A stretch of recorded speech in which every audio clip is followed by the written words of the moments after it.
hate the sexualization of children. I hate the idea that you're going to break down the barrier between childhood and sexuality. I hate the idea of asking children, primary school children, about their sexuality and sexual activity. I hate it. I hate the indoctrination of children into transgender ideology. They're told this is a normal and natural health. It's exciting, we'll celebrate it. You too can be special. Just tell us you want to be the other sex. And as we've heard, by the way, we won't tell your parents. I hate that. I absolutely hate that. I hate being forced to agree with people's delusions. That's the way we're heading in Scotland. I hate the conversion therapy ban that's coming. I mean, dad could say to his 5-year-old son, oh, come on, son, please don't wear dresses. Conversion therapy. Dad's a criminal. I hate that. I hate that. Is that enough hate speech for you? Hopefully it is. Hopefully it is. But let's just think about the Scottish government, because they don't just mess up in one area. They've got a whole race of talents. So where can we start? NHS, falling to bits. Absolutely falling to bits. The police, they're trying to turn the police into social workers in uniform, undermining them in all sorts of ways. The police, if someone punches you in the face, not so interested. If it's something on the government's political priorities, they'll be right there. Wrecking policing. Schools, it's not just the corruption and sexualization of children, it's political indoctrination, undermining discipline, academic standards, being absolutely wrecked by the government's policies. The nation's finances are a mess. They just borrow money with no idea how to pay it back. Ferries, say no more. The energy policy, we won't use our own energy here in Scotland. We'll buy the same stuff from other countries, because that somehow will save the planet. Freedom, what regards to the Scottish government got for our freedoms? Well, we've had 2 years from under that, haven't we? Somewhere in the region of 0. Hate speech legislation. So many people in Scotland are scared to say what they think. Not us, but people are scared. We've got to change it. Now, some of those things I've said there, that's just being an incompetent government, isn't it? I mean, some people are not very good at some things. The Scottish government's not very good at running the country. Okay, fair enough. But the sexualization of children, the corruption of children, the leading them down a dangerous and life-destroying route, that's not incompetence, that is evil. That is absolutely evil.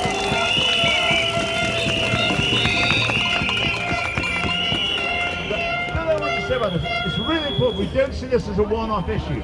It's not that there's been this crazy idea to reform the Gender Recognition Act. This is some sort of one-off. This is part of a big pattern. And underneath it all, I believe, a lot of people involved in Scottish politics, they basically hate the idea of family. They're against family. The idea of mum and dad and their kids, they really don't like it. They don't promote anything and everything apart from the ideal and natural family life. Now, this Gender Recognition Act reform, what will the UK government, will the UK Conservatives introduce it? Probably not. There'll be a Labour government, they will introduce it. Then there'll be a Conservative government, will they overturn it? No. But that's the way it always goes. It's a one-way street. It's a one-way street. We go in the wrong direction and it never gets turned back. So we have to ask the question, what's coming next? Well, a gender recognition bill for children. The Greens are already asking for it. You know, hundreds of genders. You can't just change. A man can't just become a woman. A man can become a two-spirit, fairy, gender, or whatever. That will be in the law before too long. We've heard about, what about 3 people getting married? That's coming soon. Coming soon to a parliament near you. Mark my words, you heard it here first.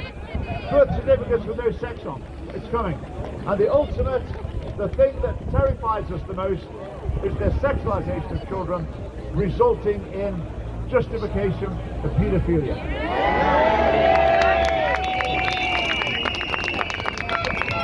Some people would say, you know, you've been sensationalist.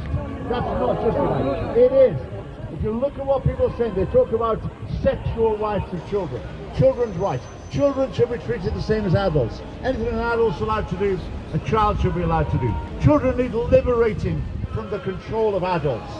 Now, the World Health Organization says babies are sexual beings.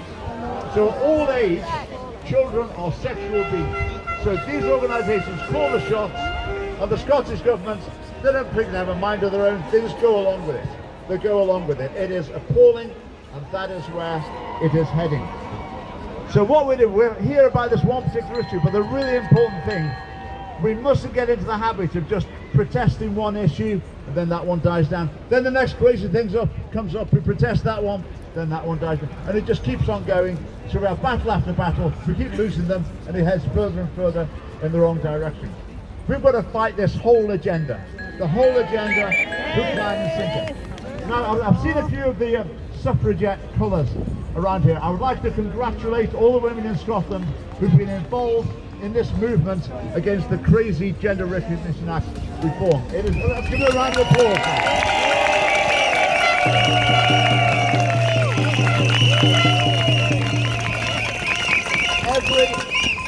Every single issue they brought up is absolutely vital and is absolutely valid. Absolutely. But I sometimes find myself looking at them and thinking, where are the men? Where are the men in Scotland? I sometimes think over the weekend, how many tens of thousands of men in Scotland are screaming abuse of the referee in some football ground? Really, their passion just stirred. And then when it comes to this, when it comes to poisoning the mind of their own children, their grandchildren, maybe they don't get quite so passionate about that. But that's our job. Our job is to wake up Scotland to what's going on and to mobilise people. We're the cutting edge here. This is going to grow and grow. But you're the people who are taking a stand, and your presence here will encourage other people. So the fight goes on. This gender recognition, the real issue isn't that the system's not quite right. A doctor should have to sign the form. It should be 12 months instead of 3 months. You should be 18 instead of 16. It should only be 2 genders. That's not really the point, is it? That's what they squabble about in there. That's what they're squabbling about in there. And the whole idea of a man becoming a woman, it's just wrong. It's just wrong. It's just not true. And you can't force people to accept other people's delusions. No matter how much you sympathise with them, you can't go down that route. So we say this is not about just this issue. This is a wider agenda. We've got to fight it. Now I'm going to hand over to Steph in a minute. Steph obviously won't thank himself. But I'd just like to say what an amazing job he's done bringing people together.